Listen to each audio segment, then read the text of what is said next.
O retrato de Dorian Gray, capítulo 3.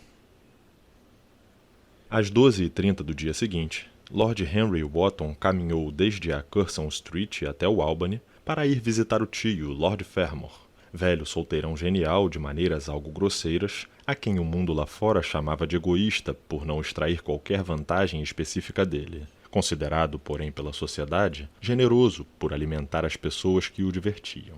O pai fora embaixador em Madrid quando Isabela ainda era jovem e ainda não se cogitava de primo, mas se aposentara do corpo diplomático num momento caprichoso de contrariedade em que não se oferecera a ele a embaixada em Paris, posto para o qual julgava-se perfeitamente habilitado por motivo de berço, indolência, do bom inglês de seus despachos e uma paixão desregrada pelo prazer.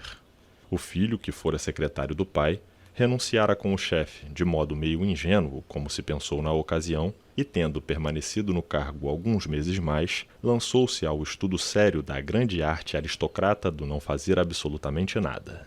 Embora possuísse 2 casas grandes na cidade, preferia morar em quartos alugados por causarem menos problemas e fazia as refeições no clube. Dedicava certa atenção à administração de suas minas de carvão, localizadas nos condados de Midland, e justificava essa nódoa industrial, alegando que a única vantagem de possuir carvão era a de permitir a qualquer cavalheiro a decência de queimar madeira na própria lareira. Em política era um Tory, salvo quando os Tories assumiam a pasta, momento em que os descompunha por serem um bando de radicais. Para o criado que o ameaçava, era um herói, e um terror para a grande parte de suas relações que ele, por sua vez, ameaçava. Apenas a Inglaterra poderia tê-lo produzido, e ele sempre dizia que o país vinha sendo atirado aos cães. Era de princípios desatualizados e, quanto aos preconceitos, muito mais teria que ser dito. Quando Lord Henry entrou no quarto, encontrou o tio sentado, trajando um casaco de caça grosseiro, fumando um charuto indiano, e com o The Times aberto, resmungando. Bem, Harry, o que o traz aqui tão cedo? Pensei que os Dandins não acordassem antes das 2 e que não aparecessem em público antes das 5. Pura propensão familiar, tio George, posso assegurar-lhe. Vim para tentar conseguir algo com o senhor. Lord Fermor olhou enviesado. Só pode ser dinheiro. Bem, sente-se, diga-me o que há. Os jovens hoje em dia pensam que o dinheiro seja tudo. Lord Henry fixava a botoeira no casaco. É verdade, e quando crescem têm certeza. Mas não é dinheiro que quero. Quem precisa de dinheiro, tio George, são as pessoas que pagam as contas. Eu nunca pago as minhas. Para os filhos mais novos, o capital é o crédito. E com ele podemos viver deliciosamente.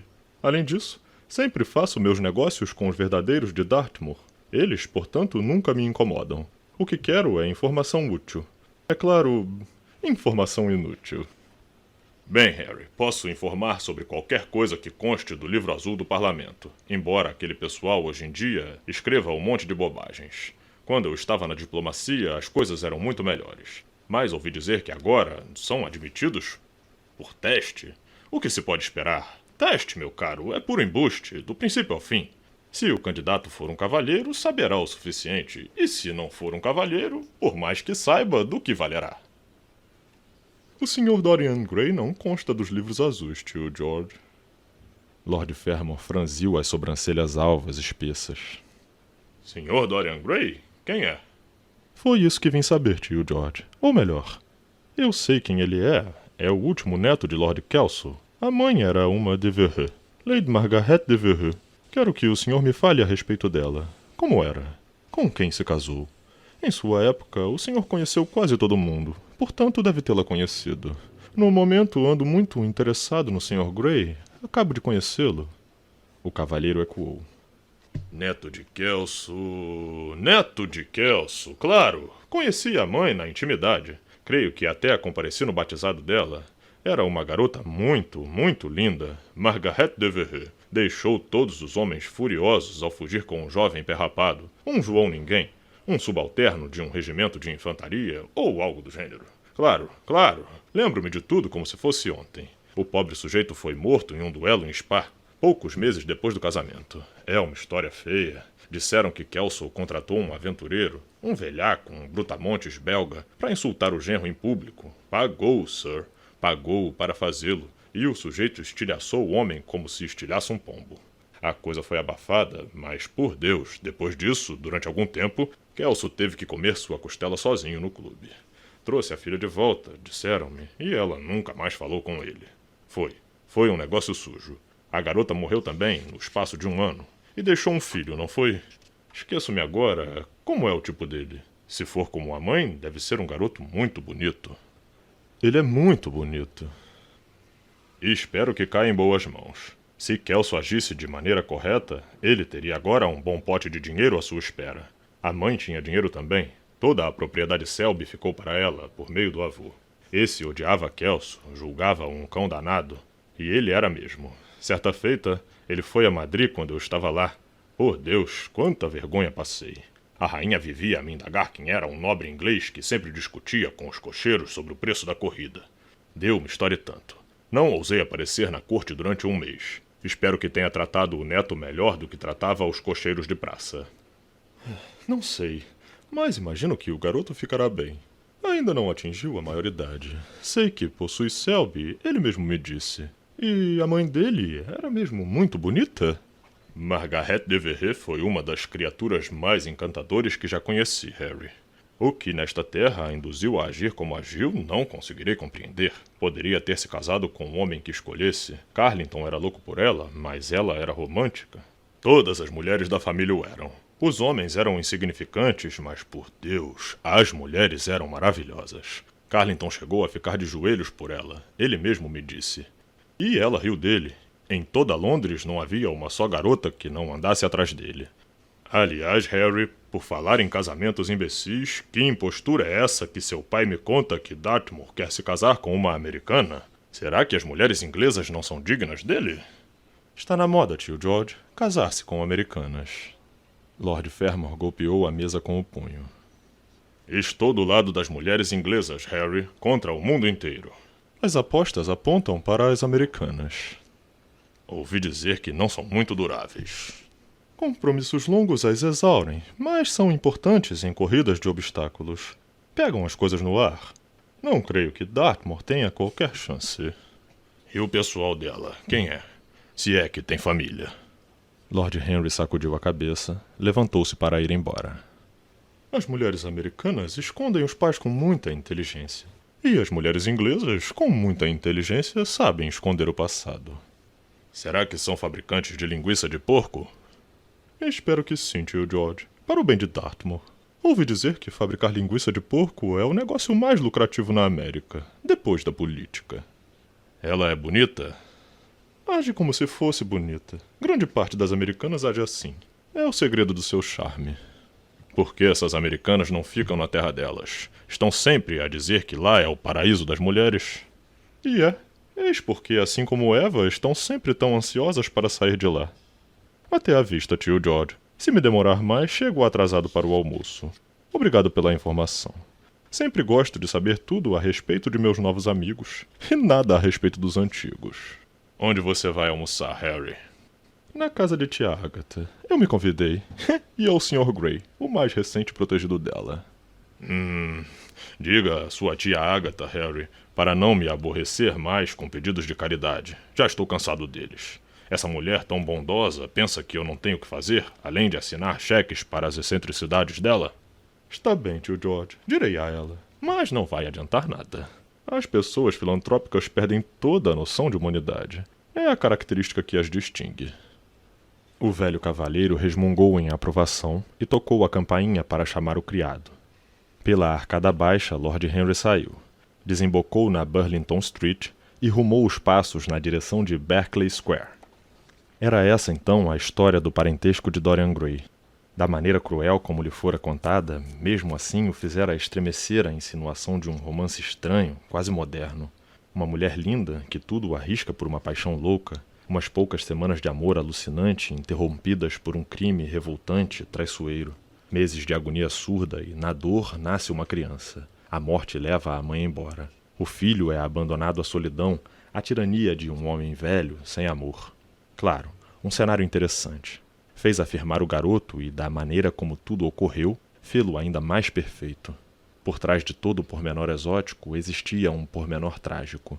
Foi necessária a agonia dos mundos para que desabrochasse a flor mais significativa. E ontem à noite, quão encantador estava ao jantar no clube, sentado do outro lado da mesa, os olhos assombrados, os lábios entreabertos num prazer assustado, as campânulas dos candelabros vermelhas a matizar de um rosa mais fecundo a maravilha daquele rosto que desperta. Conversar com ele foi o mesmo que tocar um violino exótico. Ele correspondeu a cada toque, a cada trinado do arco. Havia algo de terrível, de tanto feitiço no exercício da influência. Nenhuma atividade se compara a essa. Projetar a alma de alguém numa forma graciosa e deixá-la ficar por um instante. Ouvir o eco de nossos próprios pontos de vista acrescentados com a música da paixão e da juventude. Transportar nosso temperamento até outro como um fluido sutil, um perfume estranho. Havia certa alegria real nisso. Talvez a alegria mais gratificante que nos resta nessa era tão limitada, tão vulgar como a nossa. Uma era de prazeres carnais, grosseiros e objetivos triviais. E o tipo dele também maravilhoso, desse garoto que por um acaso curioso conhecera no ateliê de Basil e que, de um jeito ou de outro, poderia ser modelado num tipo maravilhoso. Era dotado de graça, da pureza alva da infância e da beleza tal, legada a nós pelas obras de mármore gregas. Dele poder-se-ia fazer um titã ou um brinquedo. Que pena, tanta beleza estava fadada a apagar-se. E Basil? Sob o ponto de vista psicológico, era interessante. A nova maneira de arte, o novo modo de olhar a vida, insinuados, tão estranho, pela mera presença visível de alguém que, de tudo, não tinha consciência. O espírito silencioso, habitante do bosque penumbroso, invisível, caminha em campo aberto e, de repente, mostra-se, qual uma dríade, sem medo, porque naquela alma que busca o espírito está desperta a visão maravilhosa à qual, e só a ela, são reveladas as coisas maravilhosas. Os meros padrões e formas de coisas que se tornam, como se tornaram, refinadas, que ganham uma espécie de valor simbólico, embora fossem eles próprios padrões de alguma forma outra, mais perfeita, cuja sombra tornavam real. Tudo tão estranho, lembrou-se de algo semelhante na história. Pois não foi Platão, esse artista do pensamento, o primeiro a analisar isso? Pois não foi Buonarroti que o entalhou nos mármores coloridos da sequência de um soneto? Em nosso próprio país, entretanto, tudo era estranho. Claro, ele tentaria ser para Dorian Gray aquilo que, sem o saber, o garoto era para o pintor que modelara o maravilhoso retrato. Procuraria dominá-lo. E já o dominava, de fato, parcialmente. Faria daquele espírito maravilhoso sua propriedade. Havia algo de fascinante nesse filho do amor e da morte. De repente parou e olhou para cima, para as casas. Descobriu que passara certa distância da casa da tia. Sorriu consigo mesmo, voltou. Ao entrar no corredor algo sombrio, foi informado pelo mordomo que todos já haviam entrado para o almoço. Lord Henry deu o chapéu, a bengala a um dos criados e passou à sala de jantar. A tia sacudiu a cabeça, voltada para o sobrinho. Atrasado como sempre, Harry. Lord Henry inventou uma desculpa fácil, tomou o assento vago ao lado da tia e olhou em volta a ver quem estava. Lá da extremidade da mesa, Dorian curvou-se. Tímido, um rubor de prazer esgueirou-se-lhe na maçã do rosto. Do lado oposto, encontrava-se a duquesa de Harley, embora de boa índole e bom humor admiráveis, muito estimada por todos que conhecia, e com aquelas proporções amplas, arquiteturais, que nas mulheres que não são duquesas são descritas pelos historiadores modernos como corpulência. Junto a ela, sentava-se à direita Sir Thomas Burdon, membro radical do parlamento, quem, na vida pública, acompanhava o líder e, na vida particular, acompanhava os melhores cozinheiros, jantando com os Trois, pensando com os liberais, segundo norma inteligente e conhecida.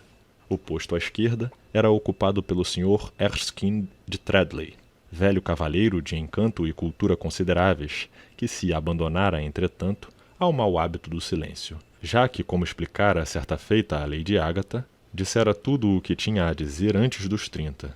Sua vizinha era a Sra. Vandeleur, uma das amigas mais antigas da tia, santa perfeita entre as mulheres, tão relaxada, entretanto, que lembrava um inário mal alceado. Para ele, por sorte, junto a ela, do outro lado, estava Lord Faldell, uma mediocridade de meia-idade das mais inteligentes, tão calvo quanto qualquer contestação ministerial da Casa dos Comuns, com quem a Sra. Vandeleur conversava daquele modo intenso e ardente, Único erro imperdoável, como ele próprio já observara certa feita, em que caem, na verdade, todas as pessoas bondosas e do qual nenhuma delas consegue escapar. Conversamos a respeito do pobre Dartmoor, Lord Henry. Deleitosa, a duquesa acenava para ele, lá do outro lado da mesa. O senhor acredita mesmo que ele vai desposar aquela jovem fascinante? Creio que ele já decidiu pedi-la em casamento, duquesa. Que horror! Alguém, na verdade, deveria interferir. Sir Thomas Burdon olhou arrogante. Fonte autorizada, excelente, disse-me que o pai dela tem uma loja de secos americanos. Meu tio já sugeriu linguiça de porco, Sir Thomas.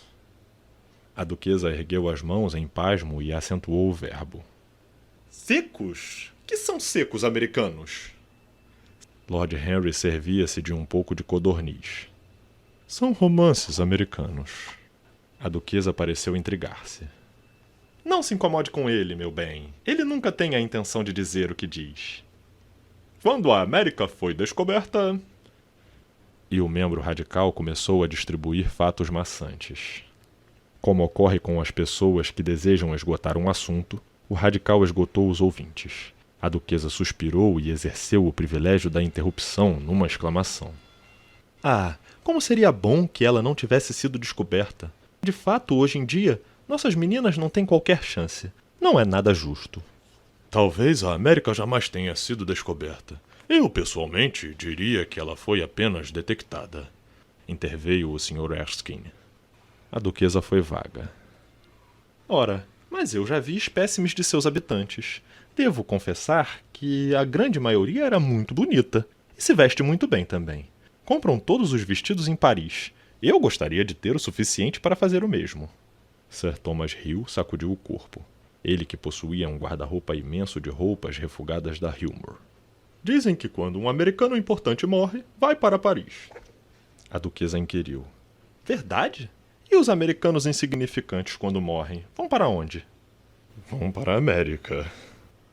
Sir Thomas franziu o senho. Voltou-se para Lady Agatha. Receio que seu sobrinho tenha preconceitos contra aquele grande país. Eu já viajei por todo ele, em carros fornecidos pelos diretores, que nessas questões são muito corteses. Asseguro que é uma maneira de viver que merece ser visitada. O Sr. Erskine queixou-se. Mas será que temos mesmo que ver Chicago para nos educarmos? Sir Thomas acenou a mão. O Sr. Erskine de Treadley tem um mundo na estante.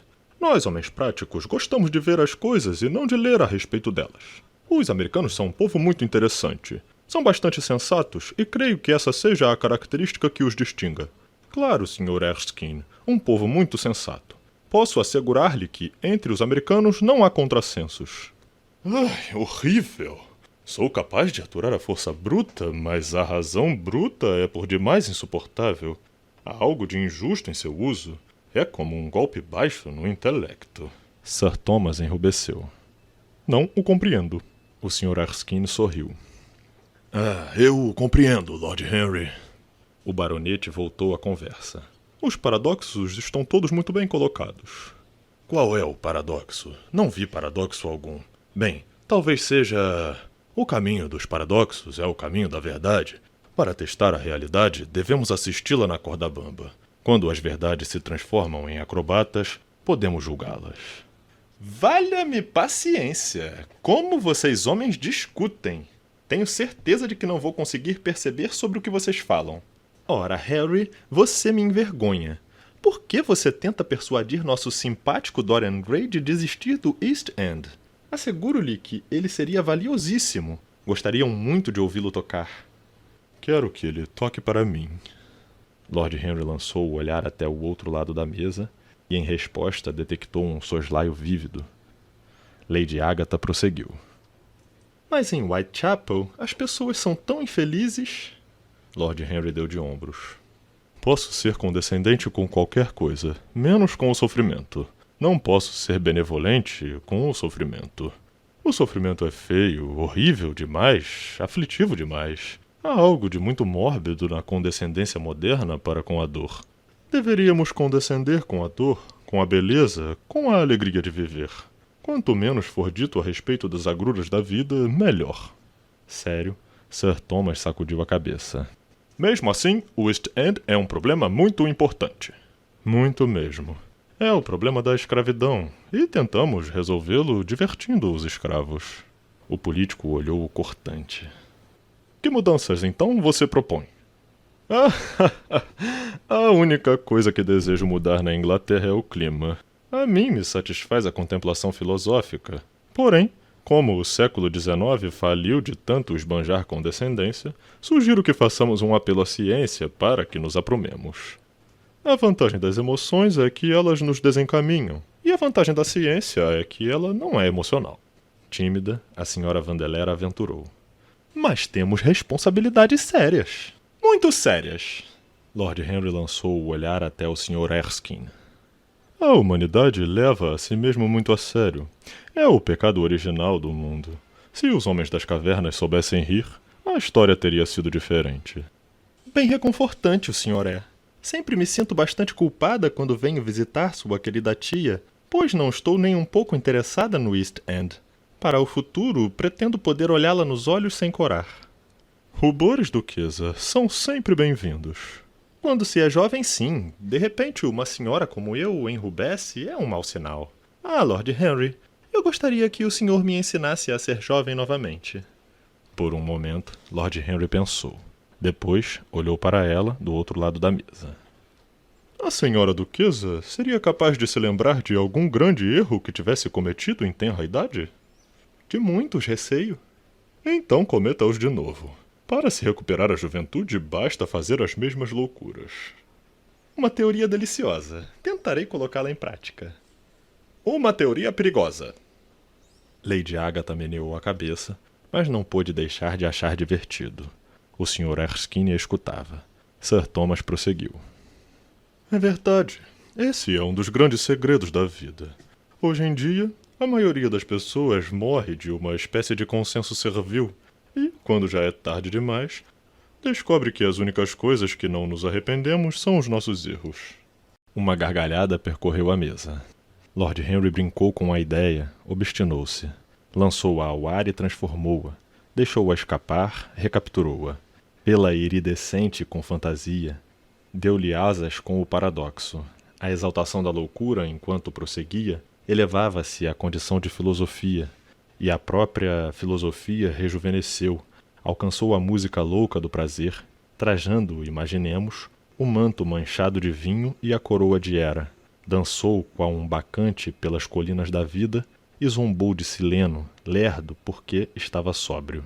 Diante dela, os fatos fugiram, qual coisas assustadas da floresta. Os pés alvos calcam o imenso lagar sobre o qual Omar, esperto, está sentado, até o caldo da uva, em ebulição, subir e envolver-lhe os membros nus em todas as bolhas púrpuras, ou arrastar-se, numa espuma vermelha, por cima do negror do tonel, pingando, galgando as paredes.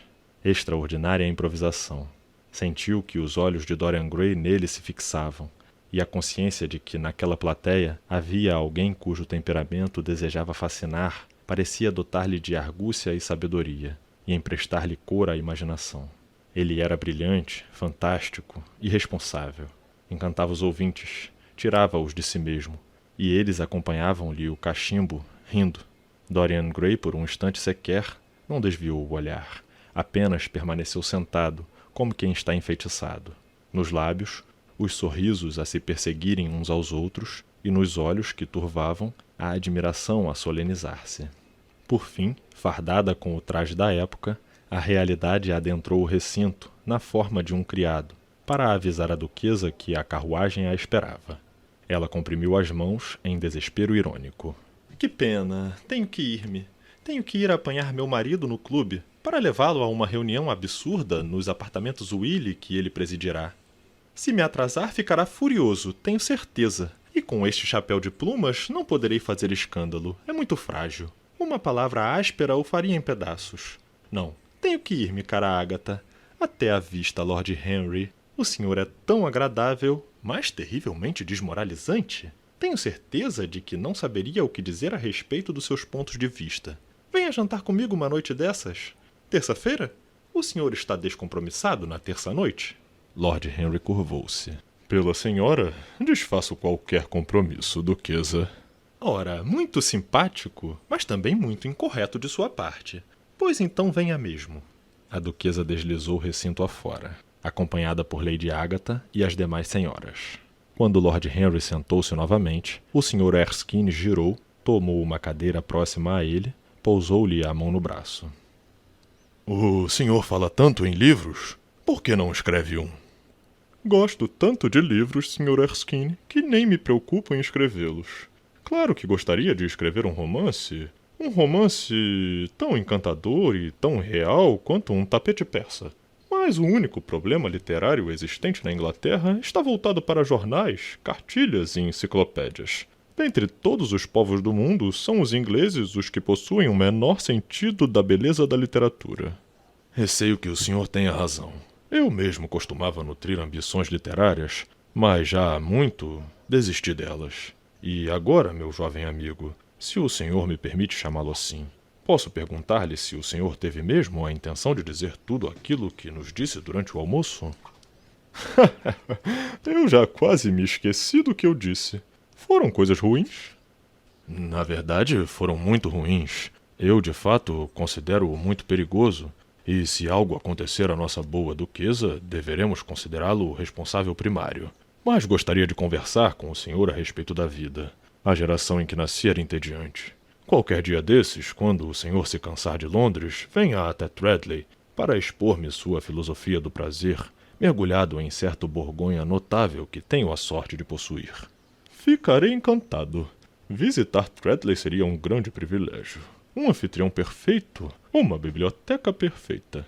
O velho cavalheiro curvou-se cortês. E o senhor a completará, e agora devo despedir-me de sua tia admirável. Já perdi a hora no Ateneu. Lá, a essa hora, já estamos todos dormindo.